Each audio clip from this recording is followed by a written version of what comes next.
Olemast meestele testib rubriiki. Tänase saate on teieni toonud siis Finance autolaen, leiate meesteleht.finance lehelt. Meil on täna testimiseks E63S. Vaatame, mis ta meil teeb. Oi, kiireks läks. Ai tea. See on haige asi. Kuna E63S ei olnud antud auto omanikule piisava võimsusega ja tahtis võimsuselt silmad ette teha näiteks Audi R8 V10 plussile, siis selle auto võimsus on tõstetud ja tõstetud müstilise peaaegu 800 hobujõuni. Just kuulsite õigesti, 1170 Newtonmeetrit. Seda on väga palju ja eelduslikult on ka rõõmu väga palju. Me täna vaatame, mis on 3 asja, mis selle auto juures meile meeldivad, 3 asja, mis võib-olla nii väga ei meeldi ja kellele see auto võiks sobida. Stardime siit.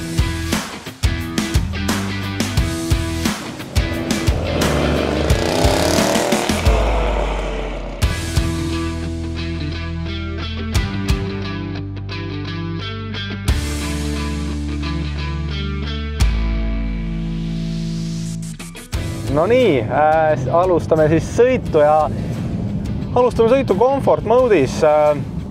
Tegin enne ka autoga väiksed tiirud ära juba ja natukene seda autot tundma õppinud.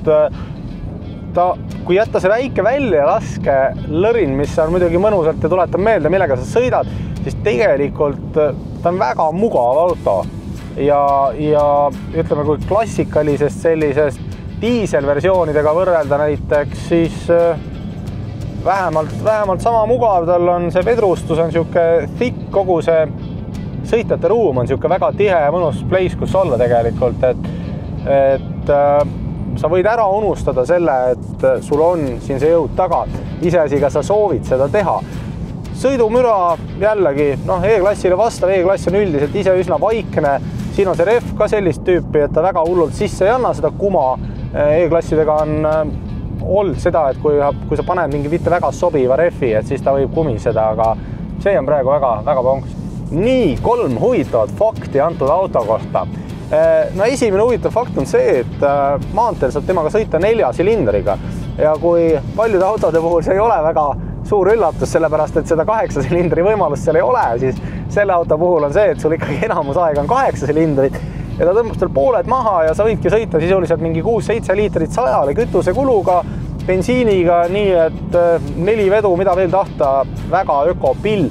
Teine asi, selle auto juures on siis see, et tal on olemas selline asi nagu drift mode. Tähendab seda, et 4 veo lülitate ümber siis tagaveo peale ja saad sa kõik parklad tagaots sees läbi sõita, kui selleks peaks vajadus olema. Aga huvitav lisa ja ta on selles suhtes autoentusiastide seas nagu väga suurt populaarsust kogunud, et saab temaga ringrajal pulli teha, see ei olegi tänavatel lollitamiseks mõeldud, jätke see meelde. Ja kolmandaks, antud auto kaasa aidatud võimsusega enda peaaegu 800 hobujõuga on siis võimsam kui näiteks Lamborghini Huracan Evo või näiteks McLaren 570S. Seda listi saab siin jätkata ja vaadake, ma veeren vaikselt tasakesti siin Tallinna tänavate vahel, nii et väga pull kooslus ja just enne kontori ees nägime kolleege ja ma ütlesin, et see ongi see auto, millel on peaaegu 800 hobujõudu ja kas tõesti, et see on nagu lahe.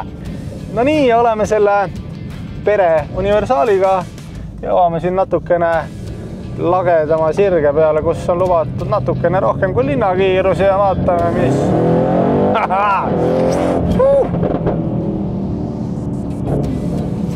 väga tsiviliseeritud. Spordis ta jätab muidugi pöörded endiselt üles. Võime siin korraks tõmmata komforti peale selle sõidu ja komforti peal nüüd tegelikult, kui välja lasem, rahuneb maha ja pöörded kukuvad alla 2000, siis vaadake, see on jumala vaikne koht, kus olla. Et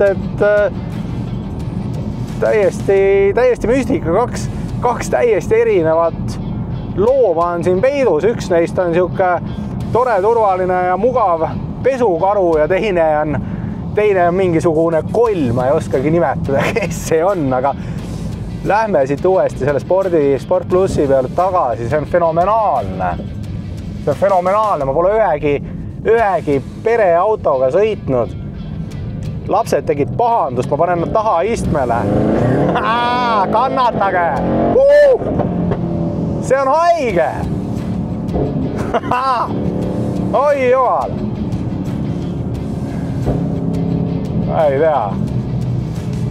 Ei tahaks öelda, aga kurat, kui endal oleks see auto kodus, siis ega kodus vist nii palju ei oleks. Ja vaadake välja, sa natuke vajutad gaasi. Ja mis paugud sealt tagant tulevad. See on jumala müstika, see on 50-ga. Nagu see lihtsalt nii lihtne on teda ellu äratada. See elustamistehnika on väga lihtne, sa teed seda gaasipedaaliga ja see hingamine muutub.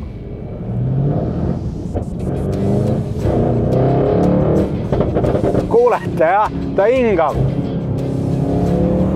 Aga see pole vabalt hingamine, see on turbo hingamine.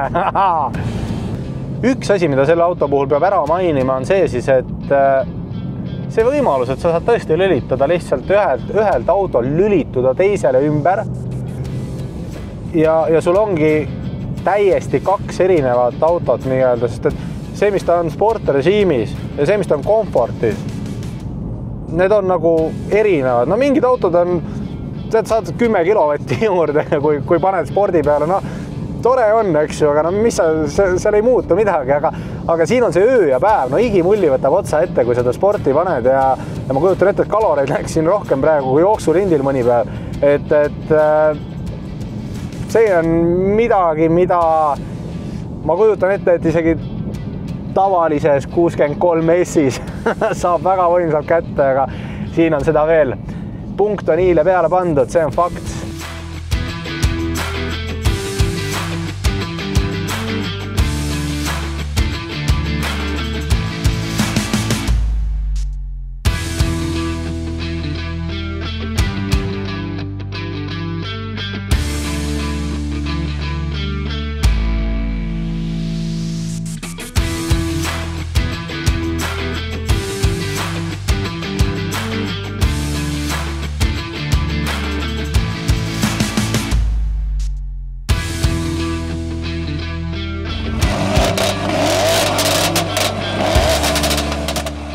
Ja selle hundi lambanahas tagaiste väga mõnusalt ruumi nagu E-klassile kohane.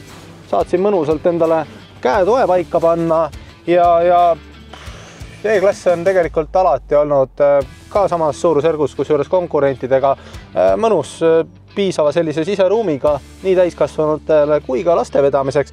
Aga noh, siin autos oleks võib-olla paslikum, kui siin oleks 2 korvistet ja võib-olla paar sanga kust kinni hoida, aga muidu mõnus koht, kus 4-silindrilise sõidu stiili puhul siis kulgeda. Nii ja esiiste siin E63S mudelis väga mõnus, suhke sportlik tugev rool, AMG oma alt siis selle vähe sirgema joonega ja mis siin silma torkab, IWC kell on keskkonsoolis, nii et väike lisaluksuse siuke nišis sellele kilovatile lisaks, aga need istmed ise on üllatavalt mõnusad, nad ei ole liiga sportlikud, aga samas tal on see side support, mis siis sõidul vastavalt kurvi keeramisele siin nagu toetab, aga see istme alumine osa ei ole nagu liiga korv, et ta tegelikult on nagu siuke täitsa mõnus pehme koht, kus väga hea on ka pikka maad sõita ja inimesel, kes on omanud, ma olen uut sama generatsiooni diislit omanud, mis ei ole sama auto, siis ma ütleks, et isegi see sportlik iste minule meeldib rohkem kui see tavaiste, aga kindlasti mõlemal on oma koht siin päikesel olemas. Nii, teeme kokkuvõtte ka ära. 3 asja alustame, mis siis auto juures võib-olla negatiivsed asjad. Esiteks, hommikul sa naabrid üles, kui sa vara lähed, õhtul nad ei saa magada, kui sa hilja tuled ja lõunauinaku, ma kardan, et lastel sa võid ka ära segada, kui sa peaksid lõuna ajal kodusest läbi käima, aga 3 positiivset asja. No see auto on nagu 2 erinevat autot, ühes konkreetselt sul on mugav, luksuslik universaal ja sa saad äratada ellu selle teise looma, nii et see on nagu vau. Teine positiivne asi on see, et sa saad sellega tegelikult väga ökonoomselt sõita maanteel isegi 4 silindriga 6,5-7 liitrit 100-le, mis on ju üle 2 tonnise auto puhul igat pidi normaalne kulu. Ja kolmandaks, sul on võimalus ka üle 30 liitri 100-le kulutada ja see on selle auto kõige suurem pluss, sest seda ta teeb fenomenaalselt. Kellele see auto võiks sobida? Igale inimesele, kes tahab endale pereautot, mis teeks superautodele kohati isegi silmad ette. Ja täname siinkohal Sandrit, kes selle auto meile tõi. Kui tahad, et Meesteleht sinu autot samamoodi testiks, kirjuta toimetus@meesteleht.ee ja kohtume juba järgmises Meesteleht testib rubriigis.